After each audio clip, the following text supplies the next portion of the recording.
The war in Ukraine nearing 1,000 days, and the United States has now made a significant change to its policy on allowing Kiev to use long-range American weapons. Right, Shivan. As per multiple reports, US President Joe Biden has cleared Ukraine to use US-provided missiles to strike deep into Russian territory.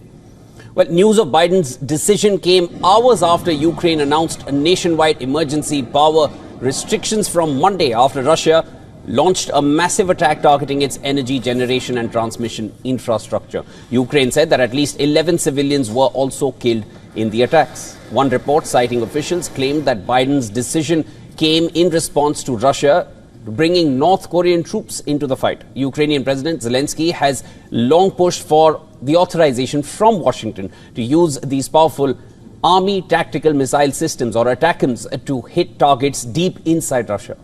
Zelensky has responded to the reports in his evening address, referring to the military's long-range capability as one of the main points of Ukraine's victory plan.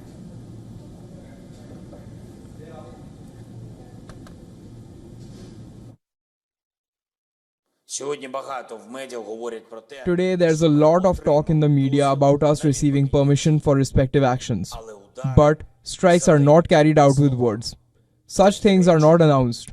Missiles will speak for themselves. They certainly will. Glory to Ukraine.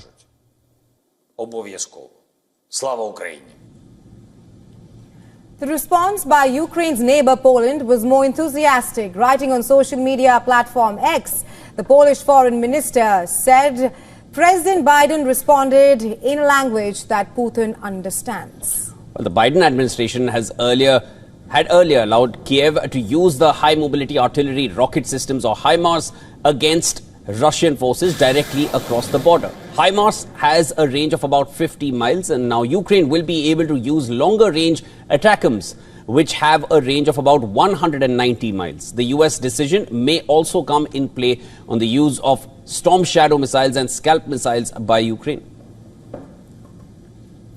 The British and the French militaries have given the Ukrainians a limited number of Storm Shadow and Scalp missiles.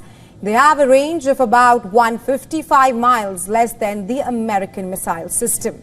The ATACMS is a long-range surface-to-surface artillery weapon system that the US has been using in several wars.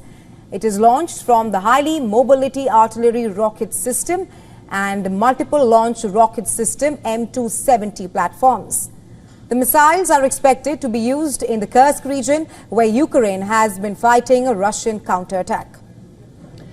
Biden's decision to allow the use of long-range weapons into Russia comes as Donald Trump is set to return to power in January, just weeks from now, and Trump's Vice President-elect J.D. Vance has outlined a plan to end the war. It would allow the Russians to keep the Ukrainian territory that their forces have seized, and the Ukrainians hope that they would be able to trade any Russian territory they hold in Kursk for Ukrainian territory held by Russia in any future negotiations.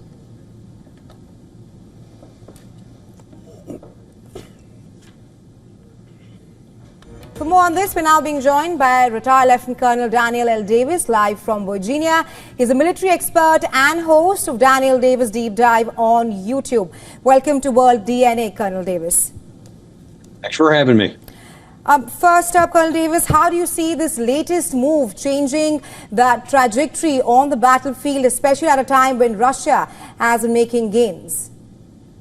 Listen, this is a puzzling decision and a bit of a troubling one that the Biden administration on the way out is going to now suddenly lift restrictions. If this turns out to be true, and I'm hoping that the results turn out to be different, because the Biden White House has not officially said this in public, and I hope that changes before now and like tomorrow, for example, when they're certainly going to be asking that question. The reason is these long-range missiles, there's two huge problems. One is it's not going to have any impact on the tactical fight at all because there's not enough of them. You may recall that last September when this issue came up and Zelensky was in the United States to try and get Biden and all the other NATO leaders to give approval for him to use long-range weapons, the Secretary of Defense, Lloyd Austin, said that's not going to change anything on the battlefield. And by the way, there's not enough of them, not for U.S., not for France, and not for Britain. So if that was true then, I assure you it's still true now. Second thing is that these missiles will almost certainly spawn a response from Russia. This is one of the few times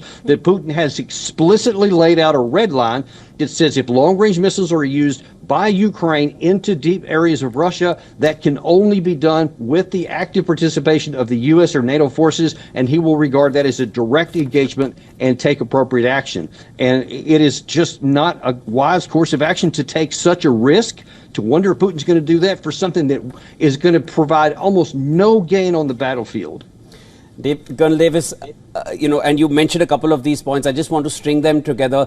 On his last few weeks in office, Biden finally gives that go-ahead, if reports are to be believed, after stalling on it for several months. There was no response from the US, and finally now they're giving a go-ahead, if reports are to be believed. At the same time, what you also mentioned, that for Russia, this is a red line. And Putin, in as many words, has said this: it will be a direct war between Russia and NATO if long-range weapons and that permission to use them inside Russia is given to Ukraine. At this point, is this what is Biden really trying to do here? Give a burning house to Trump to handle after he leaves? I mean, that's of course speculation. I don't know what his actual thought is. What the reported in the Wall Street Journal, New York Times, Washington Post earlier this afternoon. They claim that it's because the North Koreans are being used in Kursk, and they say that this is to send a signal. But listen, there's no signal to be sent. Russia has no shortage of men. They don't actually need 10,000 North Korean troops to continue to squeeze this purge into Kursk off. And Russia has been on a long-term offensive, and they have been methodically squeezing that thing down. They don't need those troops. And so this is not going to stop North Korea. I mean, I don't understand what logic anyone thinks that sending long-range missiles into Russia is going to deter North Korea. But the bigger question is this to give a burning house to President Trump, like you say, because there is no rational military position that the administration can claim to say, by us giving them these missiles now, something better could be in existence by January the 20th. There is no path to that. So we're left wondering what really is the Biden administration's intentions. Colonel Davis, from talking about the ramifications on the battlefield, I also want to speak about the diplomatic impact of this move. Do you think that this latest move puts Kiev in a better position to negotiate if ceasefire talks happen?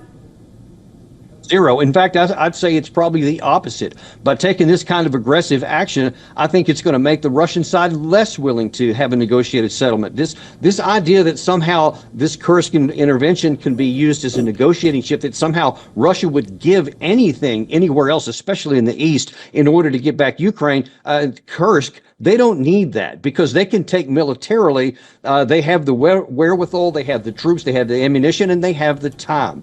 So they're certainly not going to give anything away there. And this is only going to, I think, make Russia more angry if they hit these missiles deep. And it could cause them to push even harder on the Eastern Front and be less willing to negotiate, taking on the ground with military force what they want to accomplish. Colonel Davis, in recent weeks and ever since the result came out of the US elections, Trump has already spoken with Russia, and Russia said, yes, they are willing to have talks. They're willing to hear if there is any proposal for peace. At the same time, recently, there were also talks between Putin and Olaf Scholz. Again, Russia is open to discussions. It seems like a talk could be somewhere, down the tunnel, or there is some hope for that at this point, at least when they're ready to talk. Where do you feel that goes at this point, if these reports are to be believed, or if Ukraine starts striking deep inside Russia?